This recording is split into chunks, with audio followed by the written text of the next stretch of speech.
आगे बढ़ते हम लोग। आज देखिए, भारत में सर्वोच्च न्यायालय के 73वें स्थापना पर कहां से मुख्य अतिथि? सिंगापुर के चीफ जस्टिस आए थे। भारत के सुप्रीम कोर्ट का चौथा वर्ष 73वां वर्ष कौन आए थे? सिंगापुर से। सिंगापुर से आए थे। अभी हमारे कौन है मुख्य न्यायाधीश?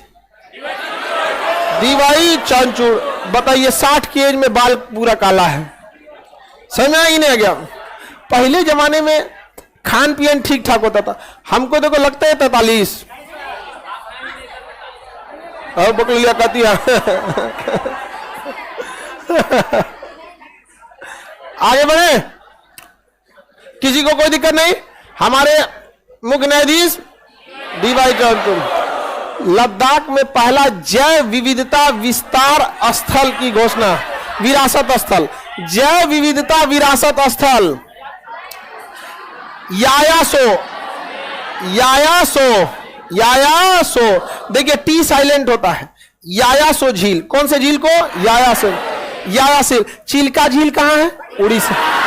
डल झील, रेणुका झील हिमाचल प्रदेश, रेणुका। यायोसो लद्दाख। जैव विविधता विरासत स्थल यायोसो कहां पर है? लद्दाख। कहां पे है? लद्दाख। आगे बढ़े, पक्षी वगैरह के लिए हाल ही में फेमा योजना के तहत इलेक्ट्रिक वाहनों की बिक्री सर्वाधिक स्थान Maharashtra. Electric vehicle Maharashtra, electric vehicle. Fame India जो है ये प्रोग्राम किससे संबंधित है? इलेक्ट्रिक और हाइब्रिड व्हीकलों से। किससे संबंधित? इलेक्ट्रिक। देखिए हाइब्रिड व्हीकल उसे कहते हैं जो स्टार्ट तो हो जाता है पेट्रोल पर। स्टार्ट किस में हो जाता है? पेट्रोल, लेकिन उसमें बैटरी भी लगी रहती है। कुछ देर बाद वो बैटरी पे आप उसे क्या कर सकते हैं? स्विच ले जा सकते हैं। समझ में आ गया? तो हाइब्रिड का भी जमाना है, ठीक ठाक चलती है। हाइब्रिड व्हीकल हो या पेट्रोल व्हीकल हो, ये जब भी चलती है सक्सेस होती है बड़े शहरों में। देखिए पेट्रोल व्हीकल्स आवाज कम करती हैं। अगर आप कार खरीदने जाइएगा तो आपको कहेगा पेट्रोल में चाहिए या डीजल में चाहिए। समझ में आ गया? अगर आपको भाड़ा पे चलाना है या माल ढोना है या लंबी दूरी पे जाना है तो डीजल लीजिए। डीजल गाड़ियां थोड़ी सी माइलेज ज्यादा देती हैं लेकिन महंगी पड़ती हैं। समझ में आ गया? लेकिन अगर तिलक में देना है, पर्सनल यूज के लिए रखना है, ऑफिस जाना है, शहर में चलाना है, आराम चाहिए तो पेट्रोल। आराम चाहिए तो पेट्रोल। समझ में आ गया कि नहीं आ गया?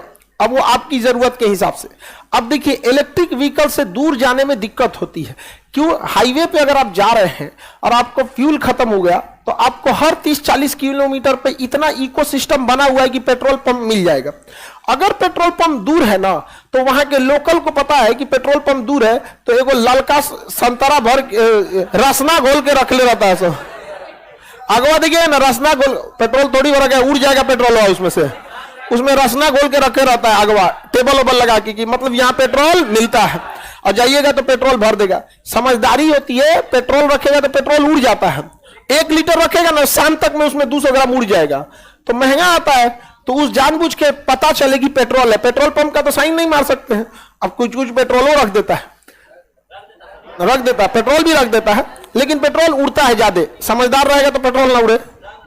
हाँ, रंग के रख देगा, रसना घोल के उसमें रख दे, वो नहीं उड़ेगा। तो वहां भी भर सकते हैं। तो हमारे यहाँ पेट्रोल का और डीजल का इकोसिस्टम है, लेकिन इलेक्ट्रिक का इकोसिस्टम नहीं है। यही समस्या है कि आपकी गाड़ी डिस्चार्ज हो गई तो सबसे पता ही नहीं है कि हाईवे पे मिलेगा कि नहीं मिलेगा। हो जाता है कभी कभी नहीं मिलता है। हम एक बार फंसे हुए पूर्वांचल एक्सप्रेसवे पे, नया उद्घाटन हुआ तो हम चल दिए। उद्घाटन हुआ, चल दिए हम यहाँ पे। बक्सर में पेट्रोल के, अरे आगे लेंगे ना, बक्सर क्रॉस करो। यहाँ पे आदमी का आदत होता है। बक्सर में थोड़ा सा पेट्रोल पंप के आसपास में 8-10 गो गाड़ी लगी थी। ड्राइवर चलाते तो उनको अनुभव रहता है कि आगे मिलेगा। हम कह रहे दूसरे पे लेंगे, चलो चल दिए। अब ड्राइवर हमको कैसे बोले कि सर ले लीजिए, आगे पता नहीं मिलेगा कि नहीं। अकलमंदी यही होती है, जब मिल रहा है तो 5 मिनट वेट करके रुक लो कि आगे मिलेगा कि नहीं। हम चल दिए, गंगा नदी पार कर दिए, गांव में घुस के पूर्वांचल एक्सप्रेस वे चल दिए। हम कहा क्या मस्त एक्सप्रेस वे, दबा दो एकदम यहाँ पे। और वहां जाने के बाद मऊ आजमगढ़ के बीच में आसपास में पेट्रोल खत्म। और इस एक्सप्रेसवे पे था ही नहीं, क्योंकि एक्सप्रेसवे नया बना था, पेट्रोल बनना चालू हुआ था। हम लोग नीचे उतर के एक जगह गए पेट्रोल भराने, पेट्रोल पंप बंद। वहीं पे 2 घंटा वेट किए थे लोग। अब हमको तिरछा देख रहा था ड्राइवर, 5 मिनट। हम क्या मत देख। तो इलेक्ट्रिक में यही एक प्रॉब्लम है, अगर आपका डिस्चार्ज हो गया तो हर जगह उसका फ्यूल स्टेशन नहीं है। भारत सरकार चाहे तो इसका समस्या का निदान चुटकी में कर सकती है, कहेगा कि जिसके जिसके पास पेट्रोल पंप है आपको कंपलसरी होगा कि कम से कम 2 गो चार्जिंग सॉकेट लगाइए, नहीं तो पेट्रोल पंप का लाइसेंस में कर देंगे दिक्कत। धीरे धीरे वार्निंग। तो बना बनाया इकोसिस्टम है पेट्रोल पंप का, बना बनाया कम से कम 2-2 का चार्जिंग स्टेशन, तो एटलीस्ट स्टार्ट तो हो गया कि इमरजेंसी में कोई नहीं भागेगा, नहीं डूबेगा। उसके बाद से नए नए फ्यूल चार्जिंग पॉइंट आएंगे, सब बड़ा बड़ा चार्ज, आई ससुरा एक घंटा ले लेता है चार्ज होने में। तो ये सबसे बड़ी समस्या। महाराष्ट्र में क्या है, शहरी क्षेत्र ज्यादा, आपको पढ़ा दिए हैं, सबसे ज्यादा अर्बन एरिया शहरी क्षेत्र में महाराष्ट्र। तो महाराष्ट्र में इलेक्ट्रिक है, तो इलेक्ट्रिक है, रात भर आदमी चलाया और शहर में शहर है, मुंबई में इधर उधर घूमा, इसलिए महाराष्ट्र के एरिया में क्या है, इसका विकास ज्यादा है। दिल्ली में भी इसका विकास ज्यादा होगा, बट दिल्ली कंफ्यूजन में हो जाता है। दिल्ली एनसीआर का आधा हिस्सा यूपी में, आधा हिस्सा गुड़गांव में। प्रॉपर दिल्ली में बहुत कम लोग हैं जो पुराने बसे हैं लोग यहाँ पे। तो सबसे ज्यादा इलेक्ट्रिक और हाइब्रिड कहां पर, महाराष्ट्र। आगे बढ़े, अगला क्वेश्चन देखिए। हाल ही में 36वें सूरजकुंड अंतरराष्ट्रीय शिल्प मेला हरियाणा, बाबू ये हमेशा कहां लगता है, हरियाणा। सूरजकुंड मेला हरियाणा, पुष्कर मेला राजस्थान, पुष्कर मेला सोनपुर मेला बिहार। अब ध्यान से समझिए, शिल्प का मतलब सिल्क नहीं होता है, शिल्प अलग है और सिल्क अलग है। सिल्क मतलब होता है रेशम, सिल्क मतलब रेशम, और शिल्प का मतलब होता है हाथ से बनाया हुआ चीज। शिल्प मतलब क्या होता है, हाथ से बना। तो सूरजकुंड मेले में हाथ से बनाए गए बहुत शानदार शानदार चीज, क्राफ्ट बिकते हैं, सब सीनरीज वगैरह बहुत बढ़िया बढ़िया मिलेगा आपको यहाँ पे, वहां पे बनाने सूरजकुंड में। तो ये कहां पे लगाया गया, हरियाणा में। कहां पर, हरियाणा। सूरजकुंड मेला हरियाणा में। आगे बढ़े, तुमको कहो हरियाणा में। अगला, हाल ही में किस देश में भूकंप के 13 झटके महसूस किए, तुर्की और सीरिया। ऑपरेशन दोस्त, ऑपरेशन दोस्त, ऑपरेशन दोस्त। कौन सी बटालियन गई थी, आईटीबीपी और NDRF, national disaster response force, NDRF. देखिए एनडीआरएफ संगठन है, ये स्पेशली इसमें ट्रेनिंग ही ऐसे दिया जाता है कि कैसे आपको लोगों को बचाना है। पहले कुछ भी होता था तो सेना को उतारा जाता था, जिस वजह से सेना डिस्टर्ब हो जाती थी। सेना को हथियार, ट्रेनिंग, मशीनरी ऐसी ही दी जाती है जो युद्ध में लड़ सके। अब उनसे आप वो हिस्ट पुष्ट होते हैं, इस नाते आप उनसे बाढ़ में लोगों को बचवाइएगा और कुछ कीजिएगा, तो वो उनके लिए ट्रेंड नहीं है। इसलिए क्या किया गया, एनडीआरएफ बनाया गया। और आप एनडीआरएफ में ना डायरेक्ट वैकेंसी नहीं निकलेगी। अब कोई फौज में है ना, कह देगा 2 साल तुमको एनडीआरएफ में जाना है, बीएसएफ में 2 साल एनडीआरएफ में, आईटीबीपी में 2 साल एनडीआरएफ में, बीएमपी में 2 साल एनडीआरएफ, मतलब घुमाते फिराते रहता है यहाँ पे। इससे क्या है, सेना भी वर्सेटाइल हो जाती है।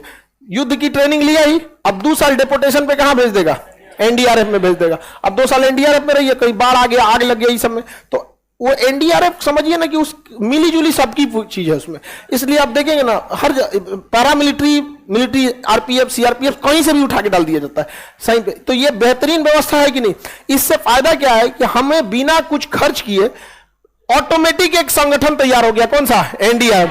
अच्छा, जो 2 साल का डेपुटेशन खत्म करके जाएंगे वो वापस अपने मदर यूनिट में जाएंगे, और उस मदर यूनिट को एक ट्रेंड जवान मिल गया जो रेस्क्यू का भी काम कर सकता है। तो कितना बेहतरीन यूटिलाइज किया गया इस चीज को। तो एनडीआरएफ गई थी किस ऑपरेशन के तहत, दोस्त। तुर्की में आया था भूकंप, सोचो तबाही मचा दिया था। आगे बढ़े, अगला, हाल ही में एमपीसी द्वारा सौर मंडल में 12 नए उपग्रह, इस ससुरा एकरे जॉब तब मिलते रहता है, क्या 92 हो गया इसका। किसके मिले हैं, बृहस्पति।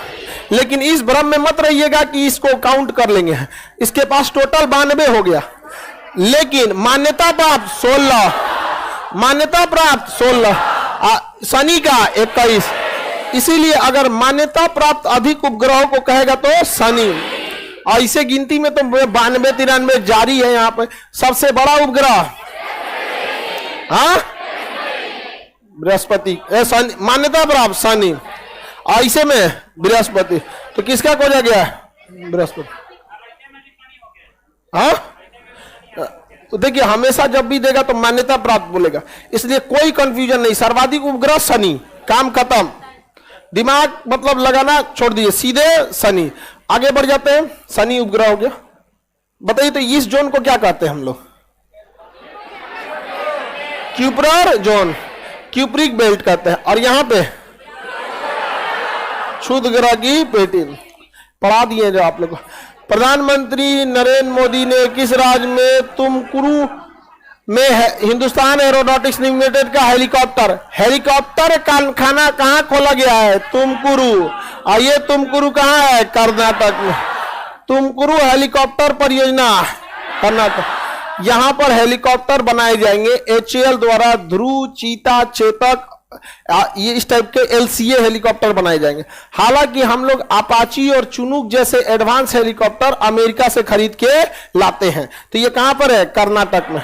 कहां पे? कर्नाटक में। चित्रदुर्ग परीक्षण स्थल भी कर्नाटक में ही है। आगे बढ़े।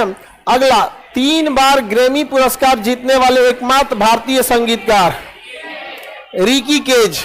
कौन है? Ricky cage. ग्रैमी पुरस्कार किस क्षेत्र में? संगीत के क्षेत्र में। 3 बार जीतने वाले भारतीय पुरस्कार रिकी केज। 3 बार जीतने वाले रिकी केज। आगे बढ़े।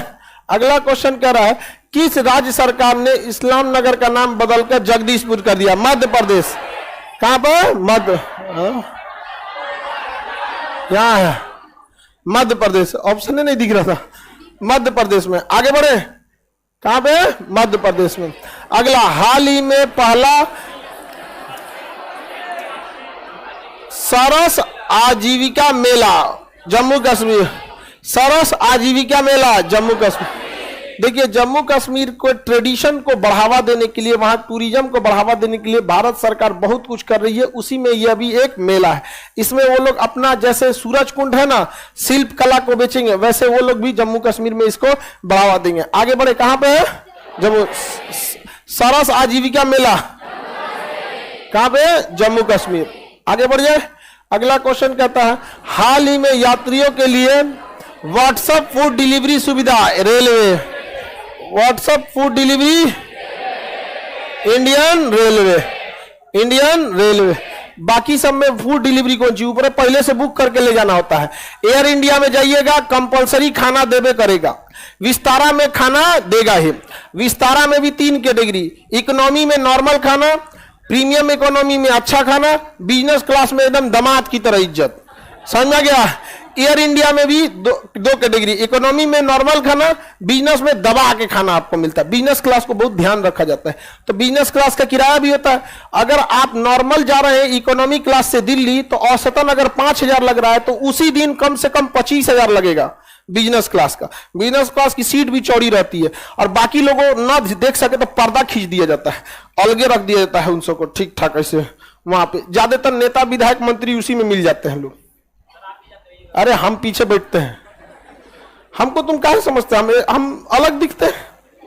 देखिए, जो नॉलेज आपको खाली पेट और खाली जेब सिखाएगा ना, ये बिजनेस क्लास नहीं सिखाएगा। तो मजबूरी है जाना वहां पे, वो अलग बात है। वहां बैठ के क्या मतलब, बिना मतलब के पैसा देना अकलमंदी नहीं होती है। वो फिल्म स्टार सबके लिए है, क्योंकि उसको लोग ना घेर लेते हैं। लोग पीछे बैठेगा तो सबसे बाद में निकलेगा, तो sir sir sir sir sir sir, sir. देखिए, फोटो खिंचवाने से आजकल सबसे बड़ा किसी को दिक्कत जानते हैं क्या है? फोटो खींचने से कोई दिक्कत, किसी को लॉस नहीं होता। अब सपोज करिए कोई फोटो खिंचवाया और कुछ कांड कर दिया, तो भारत की मीडिया ये नहीं समझेगी कि भाई फोटो खिंचाने से क्या हो जाता है, अब वो छापेगा उसी के साथ। अगर मान के चलिए आप अमिताभ बच्चन के साथ एक फोटो खिंचा लिए और आप कोई कांड कर दिए, तो मीडिया जानते हैं आपका अकेले फोटो नहीं खींचा दिखाएगा, आपका और अमिताभ बच्चन का जो फोटो हुआ रहेगा वो साफ दिखाएगा। अब बेचारा अमिताभ बच्चन का, हमारा क्या गलती था यार, तुम ले गया। असम सबको लगेगा यही लेके आया यहाँ पे, समझ में रहा कि नहीं रहा है? तो क्या हो जाता है? तो बिजनेस क्लास उन लोग के लिए ठीक है, जाओ भैया आगे बढ़े। करेंट अफेयर में उत्तर टिक करके अपलोड किया कीजिए, नहीं होगा।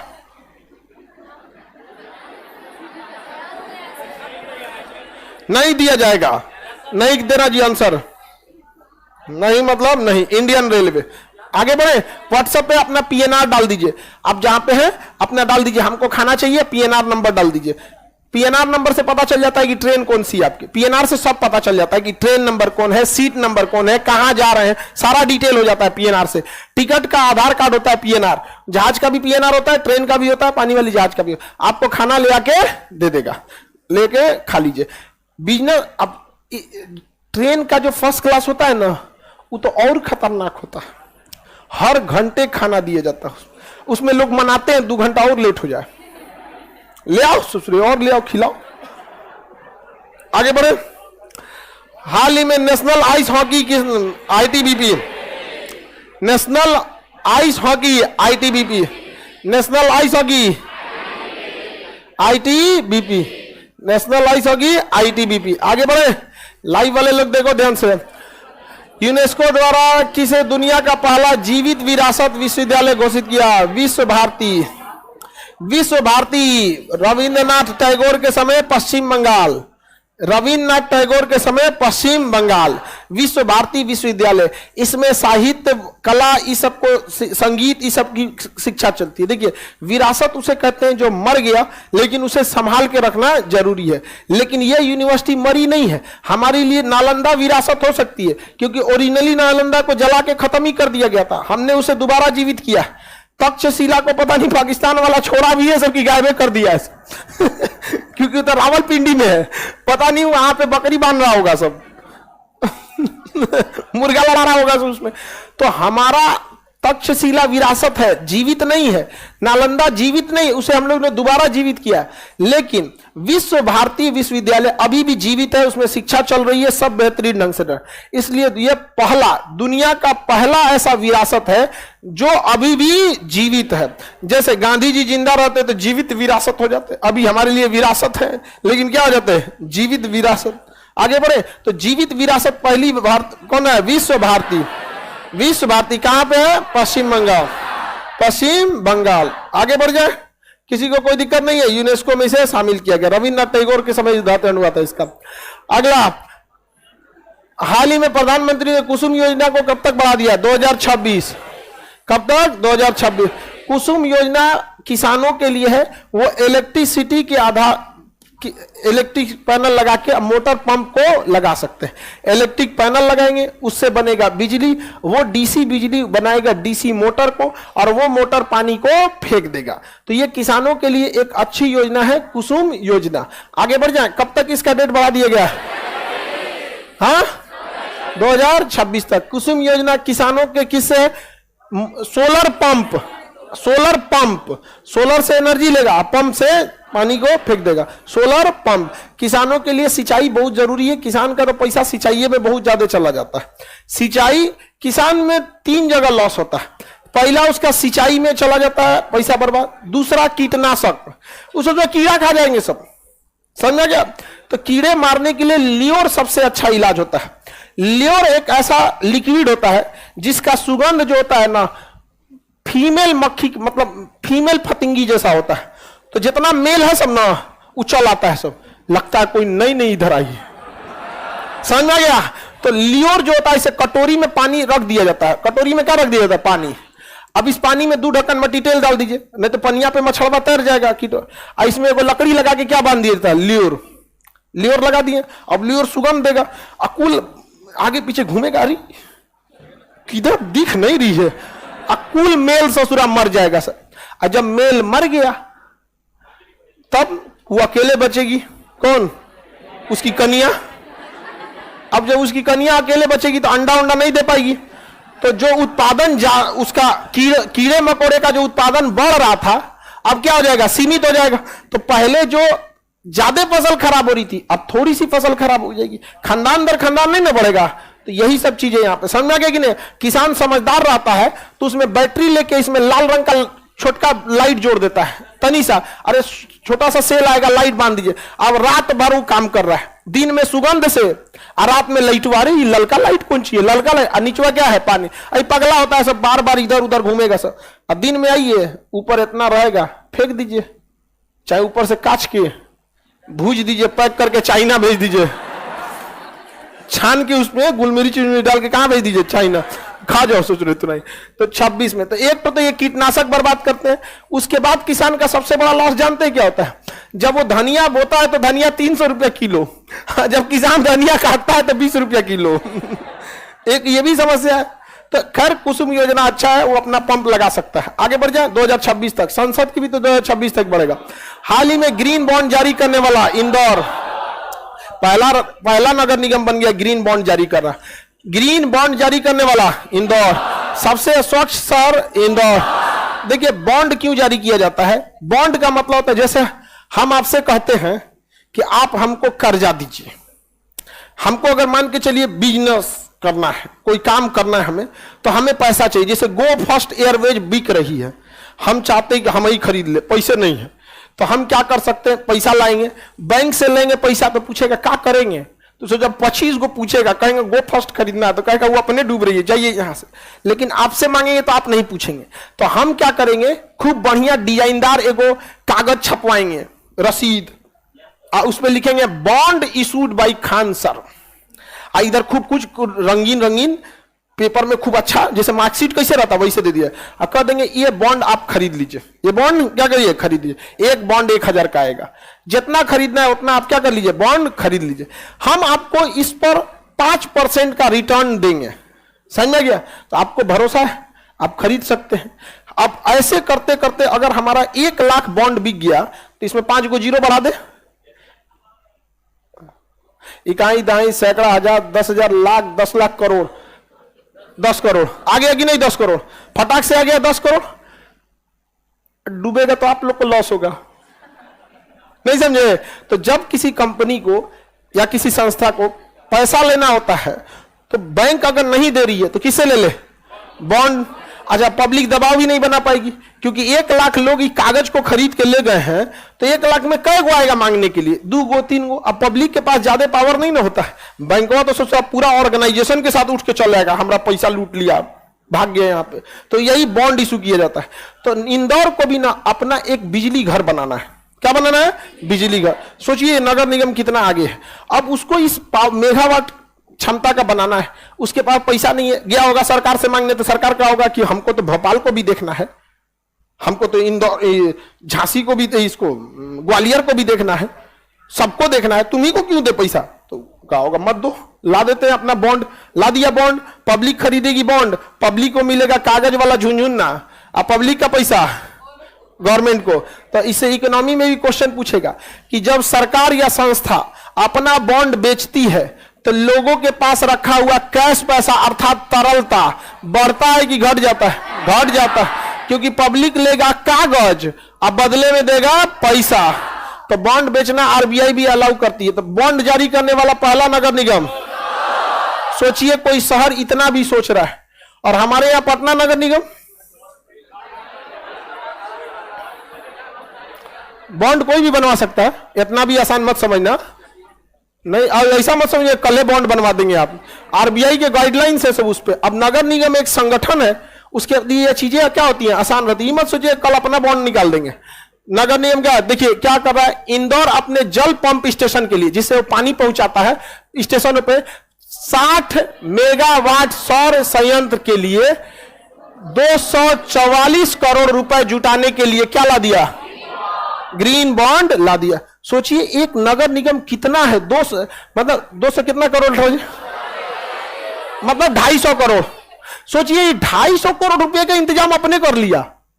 हमारे यहां नगर निगम, इसको जितना गाड़ी दिया जाता है ना पटना निगम में, पता नहीं कहां लड़ा के पचका देता है सब। पटना नगर निगम की कोई गाड़ी आप शुद्ध अवस्था में नहीं देखे। कोनो को हेडलाइट पचकल है, कोनो कुछ गाड़ी लगा के वो गाना बजा देता है, गाड़ी वाला आया घर से, अपने गायब रहता है। आगे बढ़े। रेपो रेट कितना है? 6.5। Repo rate 6.5। कितना परसेंट है? 6.5। देखिए आरबीआई जो है ना, आरबीआई के पास बहुत पैसा रहता है, ठीक है, और बैंकों के पास उतना पैसा नहीं रहता है। एसबीआई है, सीबीआई है, central bank of India, ICICI bank है, एचडीएफसी है, इसमें प्राइवेट सरकारी सब आते हैं सर। देखिए स्टेट बैंक, जितने भी ये बैंक है सब ना, ये सब अपना पैसा जनता को दे देते हैं। किसको दे देते हैं? कुछ पैसा जनता को दे देते हैं ताकि उससे जो ब्याज आएगा उस ब्याज से ये बैंक अपने कर्मचारियों को सैलरी देगी। अब इसको कभी कभी अचानक पैसा घट जाता है, क्योंकि इसको भी पता है बैंक को कभी कभी घट जाता है, तो ये किससे मांगेगा? अब आपको लोन दे दिया, घरे थोड़े जाएगा मांगने, किससे मांगेगा? आरबीआई। आरबीआई कहता है ब्याज लेंगे, कितना? तो रेपो रेट। क्या है? Repo rate. रेपो रेट, अरे ब्याज है 6.5% लेंगे। देखो बड़े लोग जो होते हैं ना, बदनामी ना हो जाएगा, सूद चाहिए। आरबीआई कहेगा पैसा चाहिए, सूद लेंगे, तो लोग कहेंगे ये भगवान पाप पड़ेगा रे, सूद का पैसा खाएगा, तो ऐसे लोग बोलने लगेंगे। आरबीआई कहता है ये हमको कानून सिखाता है, रुक बताते हैं, रेपो रेट लेंगे। पूरी दुनिया कंफ्यूज, क्या मांग रहा है भाई? तो ये क्या है? 6.5% का ब्याज है। तो रेपो रेट क्या होता है? ब्याज। कितना परसेंट है? 6.5। ये बदलते घटते रहता है, एग्जाम के टाइम देख के जाइएगा। अभी के हिसाब से इन्हें मार के चला है 6.5, हर 3 महीना बदल जाता है।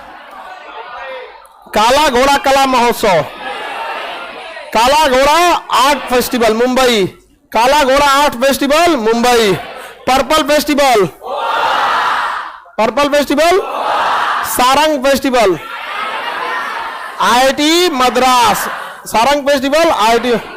दूध उत्पादन में दुनिया में सबसे नंबर 1 भारत, दूध उत्पादन में भारत है। लेकिन इतनी जनसंख्या है कि आज भी दूध सबके लिए अवेलेबल नहीं हो पाता है। दूध की कमी भारत में आज भी है, कुपोषण के शिकार आज भी हो जाते हैं लोग। दूध इतना उत्पादन होने के बावजूद भारत में दूध का रेट देख रहे हैं कितना जा रहा है। यहाँ पे हमारे यहाँ उत्पादन के लिए दूध की गाय की नस्लों को भी सुधारने की जरूरत है, और ग्रामीणों को भी जरूरत है जागरूक बनाने की। जिस तरह से आदमी की देखभाल की जाती है उसी तरह से पशुओं की भी देखभाल करना जरूरी है। एचएफ गाय भारत में 50 लीटर दूध देती है। अगर उसको पालेंगे तो करम फुटलो रहेगा तो 30 लीटर तो देगी। मोटा आदमी हो या पतला आदमी हो, खाना बहुत ज्यादा का अंतर नहीं होता है। समझ आएगा कि नहीं? जगमोहन कितना रोटी खाते हो? हाँ 6 गो बस। हाँ ठीक है। अरे हम 8 से 10 वाला आदमी है, हम नहीं खाते तो दिमाग में काम नहीं करता है। हाल ही में तुर्की में आए भूकंप के लिए ऑपरेशन दोस्त, ऑपरेशन दोस्त, ऑपरेशन दोस्त। आगे बढ़े। एनडीआरएफ की टीम गई थी वहां पर बचाने के लिए। अगला क्वेश्चन देखिए, Mathrubhumi book of the year 2023 award doctor Peggy Mohan, doctor Peggy Mohan. Mathrubhumi award Peggy Mohan, Mathrubhumi award Peggy Mohan, Mathrubhumi award पैगी मोहन। याद हो गया? करंट अफेयर कोई दिक्कत देना, याद होते चल रहा है। पर डे हम लोग कितना देखते हैं? 20 गो पर डे। 100 दिन में 2000 आराम से हो जाएगा। ऐसे एक दिन में तो कहियो ना 100,000 2000 याद होता। आगे बढ़े।